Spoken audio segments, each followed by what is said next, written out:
Welcome back, my Canadian cousins. How are you guys? It's been a minute, a little over a week since I posted. I usually like to get something out every week. I had a business trip, so I do have to film something a bit more serious, a bit more educational, and edit it. And I need a day off to do that. So probably this weekend, guys, I want to get to Louis Riel and the Red River Rebellion. So stay tuned for that. In the meantime, I thought let's just reconnect. Let me get something to you guys this week, and let's do something just light and fun. And I found a video. Will Arnett teaches Canadian slang. Vanity Fair. It's one of these Vanity Fair online interviews. You see it from a lot of celebrities, and they tend to be humorous. And Will Arnett's great. He's hilarious. I guess I first became aware of him when I watched Arrested Development when it first came out, and I've just loved him ever since. So let's see what he has to say, and let's see if I know these slang words. I have a feeling I will. I have a feeling I will have learned a lot of them through this process, and I did a video, I don't know how long ago now, but a while back. This hour has 22 minutes about being Canadian. So, there was a segment there where they were speaking a lot of the slang, and I looked up a lot of it, so I now know what a lot of it is. Either way, this should be fun and funny, so let's get to it. I'll see you on the flip side. Please consider liking, subscribing, if you are so inclined. Right, my friends?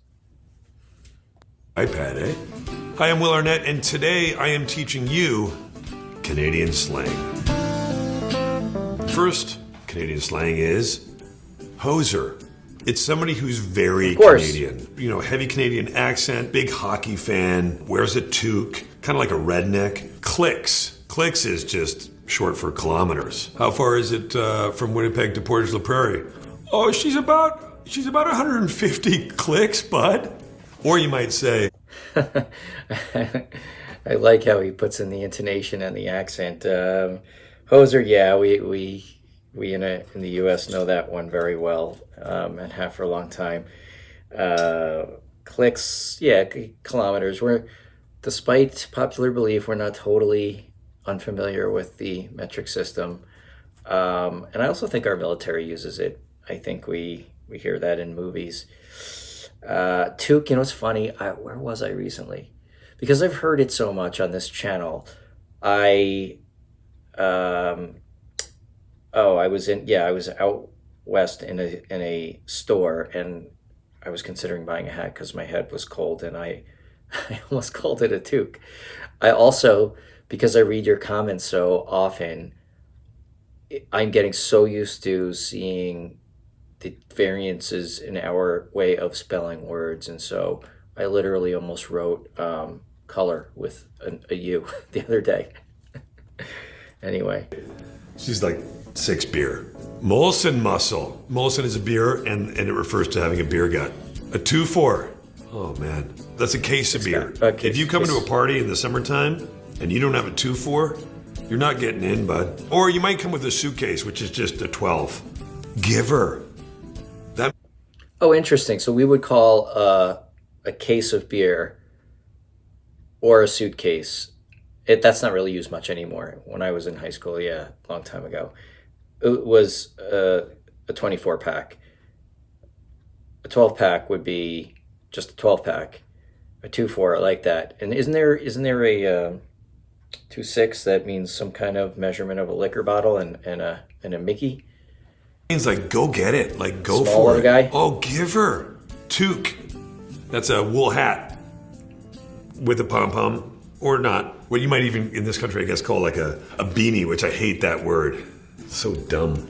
Just say toque. A Mickey. She's like a little pocket thing of Crown Royal. How's it going? Oh, pretty good. We just polished off a Mickey of Crown Royal, and gonna give her. A dart. That's a butt. Want to go kill a dart outside? Or a gas bear, because you're gasping for air. Gotch. Gas bear. When he first said it, I thought maybe it was a French word. Got it. Gotch, gitch, gaunch. Interesting. Gitch and gaunch. We talked about this morning. Whatever one you want to use is fine. It's underwear. Oh, don't get your gotch in a bunch, eh? Hey, you left your gaunch on the deck, eh, by the boat. Oh, it was a total gong show. Oh, we went down there last night. We went down to Palisades Park, eh? And it was just a gong show down there. Meaning it was just a zoo. It was crazy. Oh, for Is that Gong Show a reference to the old game show, The Gong Show? a rip. Just going out and having a good time. Oh, for a Give rip. her a I rip. like it. A kerfuffle. Do you guys not have that word down here? Kerfuffle is like a mix-up, a big thing, a brouhaha, a kind of a fight. Timmy's, Tim Horton. Double double, that's how you take your coffee. 2 creams, 2 sugars. Timbit, it's like the little round donut hole from Timmy's. Pop, that's soda. Back bacon, it's a type of pork product that you have with breakfast, a little thicker cut. It's not my favorite. Loonies and toonies. Loonies are $1 coins and toonies are the $2 coins. I guess there was a whole thing, like a lot of newfies were losing their teeth when the loonies first came out because they couldn't figure out how to get the chocolate out. That's a newfie joke, eh? Chesterfield is a sofa or a couch. Muskoka chair, that's kind of like an Adirondack chair.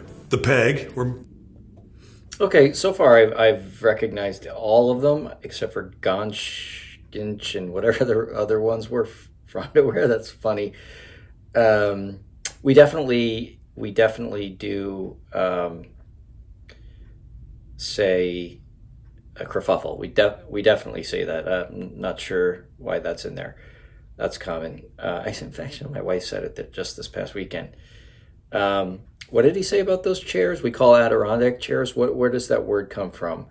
I know where Adirondack comes from, the Adirondack Mountains in New York State. So where does your version of that chair come from? The peg, Winnipeg. both my parents are from Winnipeg. The 6 is Toronto, 416. That came after I left. I grew up in Toronto, we didn't call it the 6. So, kind of lame. Rink rat, that's somebody who hangs out at the rink a lot, you know? He's always there. He's playing shinny on his downtime. Deking, that's a move in hockey. When you come in with your stick and you make a move, that's a deke. Goal suck, same. You know, somebody just hangs out by the goal, just wants to be constantly potting goals, but doesn't want to help out on the defensive side.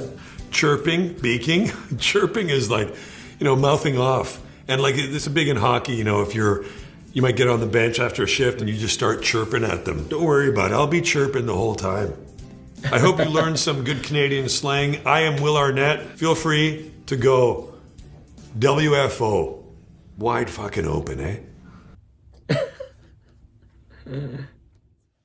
So of course I know all the Timmy's slang and so question is double double something that you typically use only at Timmy's, or is it more of a cultural thing for the way people like their coffee in other places? Would you go into Starbucks and say double double and they would recognize what you mean?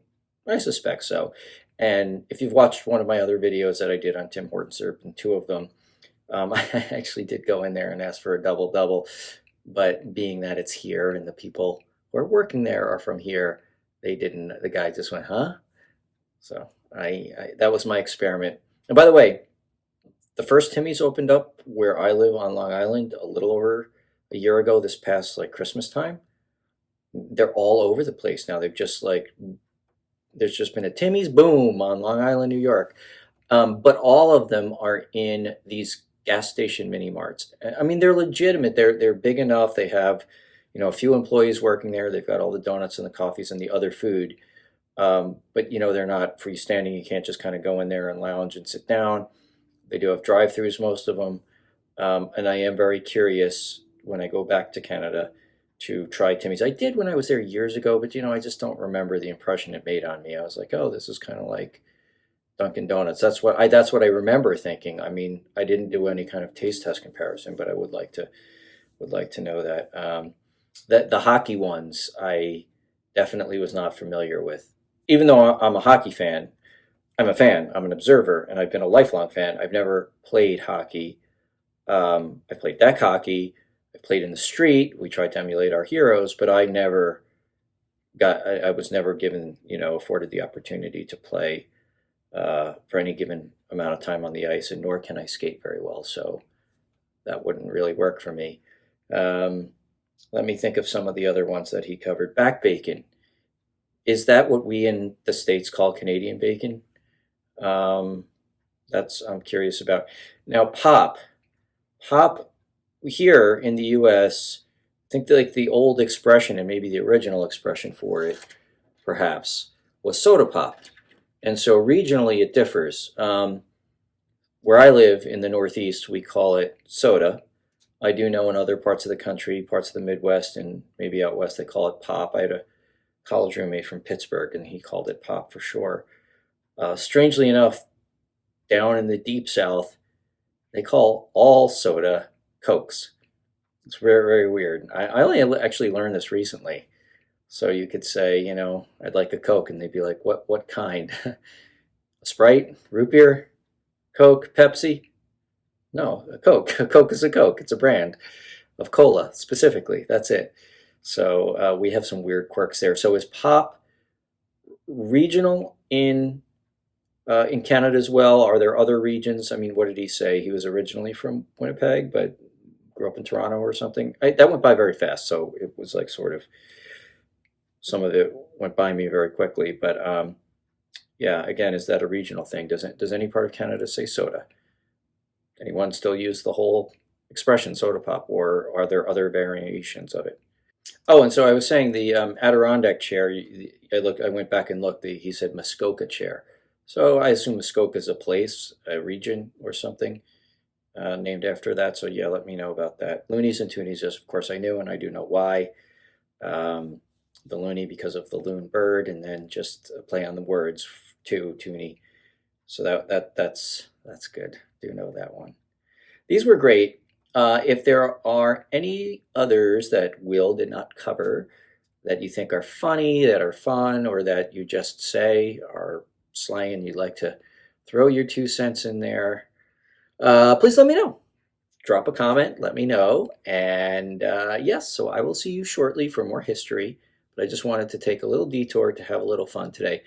And in searching this, I did see that there's about a 45-minute or so documentary on speaking Canadian. And I am very interested in the way the English language has developed and morphed throughout time. So I would love to look at that one. Let me know in the comments, guys, if you guys are interested. All right, and to sort of see how our versions of English are similar and different, and how they, ultimately time, location, geography, and all of that played a role in how language develops throughout North America. Because as you well know, there are very many variations of accents and regional dialects throughout North America, both our countries. Britain, incredible small island, but the variations there are immense. A lot of it has to do with time. So the East Coast, there's more variations than out west, etc. Anyway, if you'd like me to do that, I'll cover it. For now, let me just say goodbye, and I'll see you shortly. Take care, my friends.